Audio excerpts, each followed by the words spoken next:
প্রিয় দর্শকবৃন্দ, সবাইকে শুভেচ্ছা অভিনন্দন। সবাই কেমন আছেন? আমাদের একটি বার্ষিক কাজের পরিকল্পনা কিন্তু তৈরি করতে হবে এবং আমরা যারা একসাথে কাজ করি তাদেরকে আহ, এমন একটি পরিকল্পনা তৈরি করতে হবে যে পরিকল্পনাটি হবে আগামী 1 বছরের জন্য একটি অত্যন্ত যুগোপযোগী একটি প্ল্যানিং। তো চলুন আমরা চলতি বছর কি কি প্ল্যানিং করি সেগুলো একটু আলোচনা করা যাক।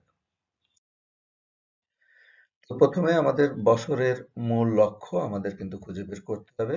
এর ভিতরে আমাদের এই বছরে বা এই সেমিস্টারে আমাদের 100 জন শিক্ষার্থী ভর্তি নিশ্চিত করতে হবে। তো ইনশাল্লাহ আমরা যদি সবাই মিলে কাজ করি এটা কিন্তু অবশ্যই সম্ভব।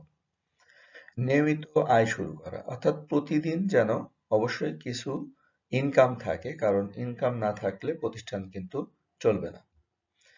শক্তিশালী মার্কেটিং টিম গঠন করতে হবে। আমাদের যে মার্কেটিং টিম আছে এই টিমটাকে আরো শক্তিশালী করতে হবে এবং একটি শক্তিশালী মার্কেটিং টিম গঠনের জন্য কাজ করতে হবে। সমস্যা সমাধান ভিত্তিক কাজ চালু। আমাদেরকে আমরা জানি যে প্রতিনিয়ত আমাদের বিভিন্ন সমস্যা তৈরি হয়, সেই সমস্যাগুলো সমাধান নিয়েই কিন্তু আমরা কাজ করি। সুতরাং এই সমস্যা ভিত্তিক সমাধান করা এবং সেগুলোকে টিম ওয়ার্কের মধ্যে নিয়ে আসা। উদ্যোক্তা ও সমিতি মডেল তৈরি করা। আমাদের আহ, যারা বিভিন্ন বিষয়ে উদ্যোক্তা আছেন, যারা বিভিন্ন উদ্যোগ গ্রহণ করেন, উদ্যোগ নিয়ে কাজ করেন, তাদেরকে নিয়ে আমাদের একটি টিম ওয়ার্ক তৈরি করা, স্থানীয় উদ্যোক্তাদেরকে সংগঠিত করা এবং তাদেরকে দিয়ে বিভিন্ন কাজের ব্যবস্থা করা। তো আমরা এখানে যদি বিভিন্ন ধাপ আলোচনা করি, যে আমরা কয়েকটা ধাপে যদি আমরা বছরটাকে ভাগ করে নিতে পারি তাহলে ভালো হয়। তার ভিতরে যেমন জানুয়ারি থেকে মার্চ একটি ভাগ হতে পারে। এর ভিতরে আমাদেরকে আহ, কোন বিষয়ের উপরে ফোকাস দিতে হবে সেটা কিন্তু নিশ্চিত করতে হবে, মানে কোনো একটা বিষয়কে সর্বোচ্চ ফোকাস দিতে হবে। এর ভিতরে হচ্ছে যে মার্কেটিং টিম গঠনের উপর আমরা সর্বোচ্চ ফোকাস দিতে পারি, যে টিমটা কেমন হবে তার উপরে ফোকাস দেওয়া যেতে পারে। ছাত্রছাত্রী ভর্তি বিষয়টার উপরে সর্বাধিক বেশি ফোকাস দেওয়া যেতে পারে এবং প্রতিদিন একটি ভিডিও রেকর্ড, আমরা যে সমস্ত কাজ করি বা ছাত্রদের পড়াই তার একটি ভিডিও রেকর্ড কিন্তু আমাদের করাটা খুব জরুরি। আর এই যে লিফলেট বিতরণটাও খুবই অত্যন্ত গুরুত্বপূর্ণ একটি কাজ। আমাদেরকে অবশ্যই নিয়মিতভাবে এই লিফলেট বিতরণের কাজটি কিন্তু পরিচালনা করতে হবে। আর ওয়েবসাইট, যে সমস্ত ওয়েবসাইট গুলো আমরা অর্ডার নিই সেগুলোর বিভিন্ন কন্টেন্ট আপডেট করা, তার ব্যানার গুলো আপডেট করা, ছবিগুলো আপডেট করা, ভিডিও লিঙ্কেজ করা, এই কাজগুলো কিন্তু নিয়মিত করতে হবে এবং ছাত্রছাত্রীদেরকেও বাধ্যতামূলক কাজের মধ্যে আসতে হবে। ট্রেনিং বেস নয়, আমাদের প্র্যাকটিক্যাল বেস কাজটাই সবথেকে গুরুত্বপূর্ণ। একদিন প্র্যাকটিক্যাল, একদিন থিওরি, এইভাবেও আমাদের মডেলটি অনুসরণ করা যেতে পারে। দ্বিতীয় ধাপ হচ্ছে এপ্রিল থেকে জুন আমরা আরো প্ল্যানিং করতে পারি। আমাদের ফোকাস দিতে হবে, আয়ের উপরে বেশি ফোকাস দিতে হবে। যদি আমরা সমস্যা সমাধান করতে পারি তাহলে তো আমাদের পয়সা আসবে। তো যদি একজন ওয়ার্কার বা একজন আমাদের কো ওয়ার্কার বা আমাদের একজন সহযোগী সে যদি প্রতিদিন 10টা সমস্যা চিহ্নিত করতে পারে এবং সমাধান করতে পারে, দ্যাট ইজ এনাফ। নিয়মিত আমাদের সেমিনারের আয়োজন করতে হবে। আমরা যে কাজগুলো করে থাকি সেগুলো একটা সেমিনারের মাধ্যমে ছাত্রছাত্রীদেরকে গাইডলাইন করা এবং তাদেরকে কাজের মধ্যে উদ্বুদ্ধ করা, তাদেরকে কাজের মধ্যে নিয়ে আসা। ইউটিউব ও ফেসবুককে শক্তিশালী করা। আমাদেরকে অবশ্যই ইউটিউব এবং ফেসবুককে শক্তিশালী করতে হবে, কারণ বর্তমান যুগে, এই আধুনিক টেকনোলজির যুগে কন্টেন্ট কিন্তু একটি বিশাল ভূমিকা কিন্তু পালন করছে আমাদের সুন্দর সুন্দর কাজগুলোকে প্রেজেন্টেশন করার জন্য। সুতরাং আমরা ইউটিউব এবং ফেসবুককে অবশ্যই শক্তিশালী করব। আর প্রত্যেকটি জেলায় আমরা জানি যে একজন সমস্যা সমাধান অফিসার নেওয়া হবে, জেলা সমস্যা সমাধান অফিসার, এবং তিনি হচ্ছে যে উপজেলা সমস্যা সমাধান অফিসারদেরকে নিয়োগ করবেন। এই ধাপগুলো কিন্তু এখানে অনুসরণ করা হবে।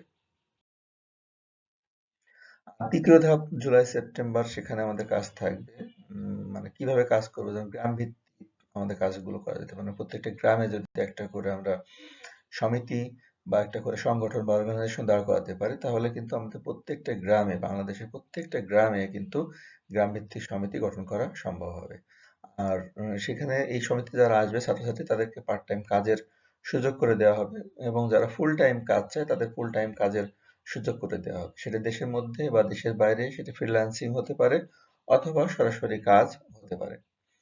তো তারাই কিন্তু ওই উদ্যোক্তা হিসেবে তাদের পাইলট প্রজেক্ট গুলো শুরু করবে এবং আমাদের যে সাথে সে কানেক্টেড হচ্ছে, প্রতি মাসে তাকে যে একটা সঞ্চয় রাখতে হয়, সেই সঞ্চয়টা কিন্তু সে যাতে করে নিজে ইনকাম করে সঞ্চয়টাকে প্রোভাইড করতে পারে এবং তার অর্থনৈতিক যে চাকা, অর্থনৈতিক সচ্ছলতা, মানি ম্যানেজমেন্ট সেটা যেন এখান থেকে সে গ্যাদার করতে পারে।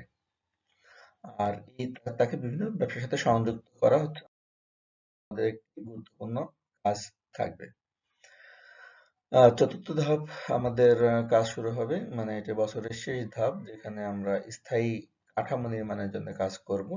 সেখানে আমাদের 10 মেথডস যেটা রয়েছে, সেই 10 মেথডসকে বাস্তবায়ন করা এখানে একটি গুরুত্বপূর্ণ বিষয় হিসেবে কাজ করবে। কারণ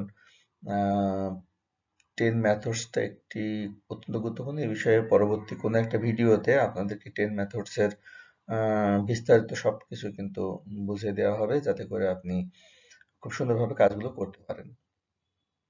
বার্ষিক মূল্যায়ন রিপোর্ট আমাদের তৈরি করতে হবে, যে আমরা এই একটি বছরে যে সমস্ত কাজ করলাম সেই কাজগুলো মূল্যায়ন কেমন ভাবে হবে, এবং সেই মূল্যায়নটা অবশ্যই অত্যন্ত যৌক্তিক হতে হবে। এই বার্ষিক রিপোর্টের উপরে ভিত্তি করেই তো আমরা পরবর্তী বছরের কার্যক্রমগুলো শুরু করতে পারবো। আর এছাড়া প্রতি বছর একটি বাৎসরিক সম্মেলন আয়োজন করতে হবে, একটি বড়সড় পরিসরে যেন আমরা একটি সম্মেলনের আয়োজন করতে পারি। আর পরবর্তী বছরের পরিকল্পনা প্রস্তুত, আমরা পরবর্তী বছরের জন্য অবশ্যই পরিকল্পনা প্রস্তুত করব। যারা আমাদের সাথে ওয়ার্কার হিসেবে কাজ করবে তাদের যে 10 মেথডস এর মধ্যে একটা গুরুত্বপূর্ণ বিষয় হচ্ছে যে তাকে প্রতিদিন অন্তত 10 মিনিট ব্যবহার করতে হবে আমাদের একটি ভিডিও, পূর্ণাঙ্গ ভিডিওটা দেখা, এবং এই ভিডিও নিচে কমেন্টে এই ভিডিওটা দেখার পরে তার যে সমস্ত আইডিয়া জেনারেট হয়েছে মাথার মধ্যে, সেইগুলো যেন সে অবশ্যই কমেন্ট সেকশনে জানায়, কারণ তাকে তো অবশ্যই আইডিয়া জেনারেট করতে হবে। তো সব মিলিয়ে আসলে আমাদের দৈনন্দিন নিয়মিত অনেকগুলো কাজ থাকে। এর মধ্যে একটা গুরুত্বপূর্ণ আমি বলতে পারি, সেটা হচ্ছে আমাদের ঘুরতে যাওয়া। যদি আপনার গতিশীল ঘোরার চান্স থাকে তাহলে অবশ্যই আপনাকে বিভিন্ন জায়গায় কিন্তু আপনাকে ঘুরতে হবে। এই ঘোরার মধ্য দিয়ে আপনি কাজগুলোকে সুন্দর করতে পারবেন।